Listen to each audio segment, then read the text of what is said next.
سورہ نمل آیت 13 اعوذ باللہ السمیع العلیم من الشیطان الرجیم بسم اللہ الرحمن الرحیم فلما پھر جب جاءتہم آئیں ان کے پاس آیاتنا ہماری آیتیں نشانیاں مبصرتاً آنکھیں کھولنے والی قالو وہ بولے ھذا یہ سحر جادو مبین کھلا۔ تو جب ان کے پاس ہماری آیتیں نشانیاں یہ معجزات آنکھیں کھول دینے والے آئیں تو انہوں نے کہا یہ تو کھلا جادو ہے۔ جب حق آ گیا تو اس حق سے اس نے اپنے آپ کو کیسے پرے کیا، کیا کہہ کر؟ وہ آنکھیں کھولنے کے لیے، کیا آنکھیں بند تھیں ان کی؟ نہیں، آنکھیں تو کھلی تھیں ان کی، ان آنکھوں سے ان کو دیکھا انہوں نے۔ آنکھیں کھولنے سے مطلب کیا ہے؟ آنکھیں کھولنے سے مطلب یہ ہے کہ ان کے نظریات، ان کی سوچ، ان کی فکر حقیقت کی طرف آ جائے، وہ حق کو تسلیم کر لیں۔ یہ اندر کی سوچ ہوتی ہے، اندر کی فکر ہوتی ہے۔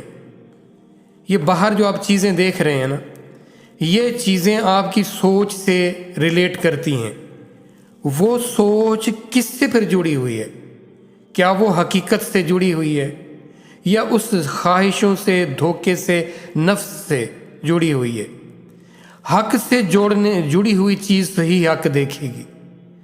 تو جب آپ اللہ کی ذات سے اپنے آپ کو منسلک کریں گے تو حق ذات کی طرف آپ اس کی طرف سوچیں گے، اس ذات کا کھوج لگائیں گے۔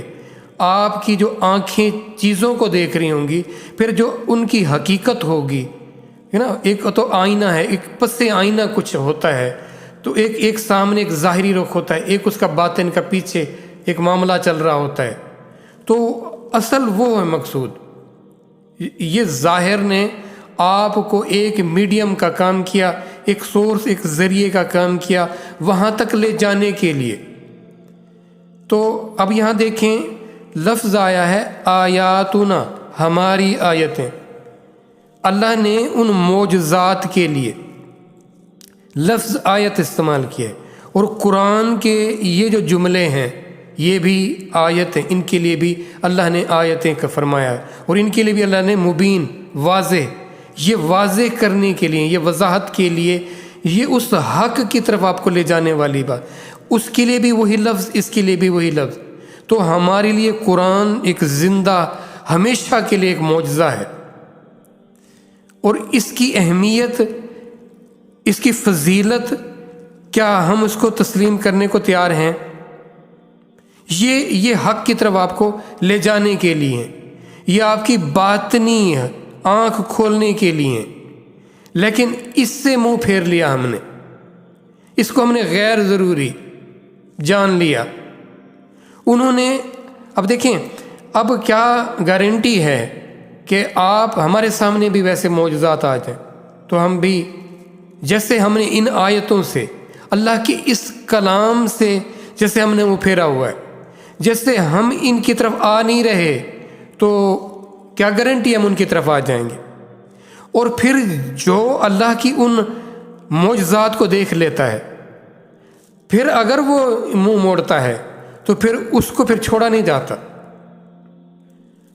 اب دیکھیں، اگر اللہ کے ان معجزات سے، ان آیتوں سے جو منہ پھیرے گا تو اس کی پہلے تو اس دنیا میں سزا شروع ہو جانی، یہاں وہ کسی طرح اگر اس کو بچا کر دیا گیا کسی طرح بھی، تو اب اس کے بعد، دنیا کے بعد اس کو نہیں چھوڑا جائے گا۔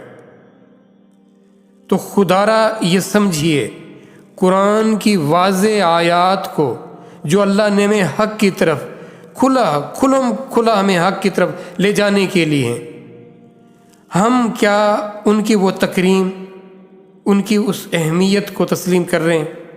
اگر نہیں کر رہے، اگر ہم نے اس سے منہ پھیر لیا، اس کو اپنے لیے غیر ضروری قرار دے دیا، تو پھر بہت بڑا خسارہ ہے۔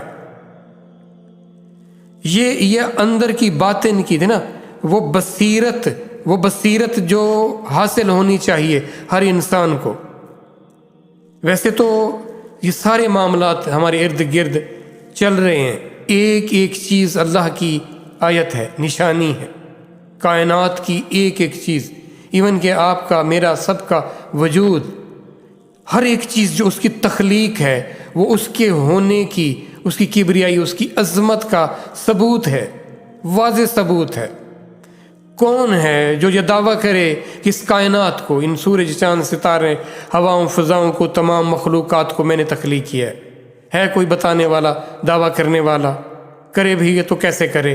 جو خود اپنے وجود کا محتاج ہو، جس کو تخلیق کیا گیا ہو، وہ کیسے کہہ سکتا ہے کہ مجھ سے پہلے جو چیزیں موجود تھیں میں نے تخلیق کی؟ تو وہ ذات ہے، اس ذات نے ہم اپنی معرفت کے لیے، اپنی پہچان کے لیے، گویا حق کے لیے ہمارے لیے مہربانیاں فرمائی ہیں۔ اپنا کلام، اپنی کتابیں، اپنے رسول، اور یہ سارے حالات، یہ سارے واقعات، معاملات اس نے ہمارے سامنے رکھے ہیں۔ پھر ہمیں ان کو پرکھنے کے لیے، سوچنے کے لیے، سمجھنے کے لیے، ان کی کھوج لگانے کے لیے اللہ نے ہمیں وہ صلاحیت، وہ دماغ وہ دیا ہے، وہ سوچ اور وہ فکر دی ہے، وہ حصے دیے ہیں جن کے ذریعے ہم حقیقت تک پہنچ سکیں۔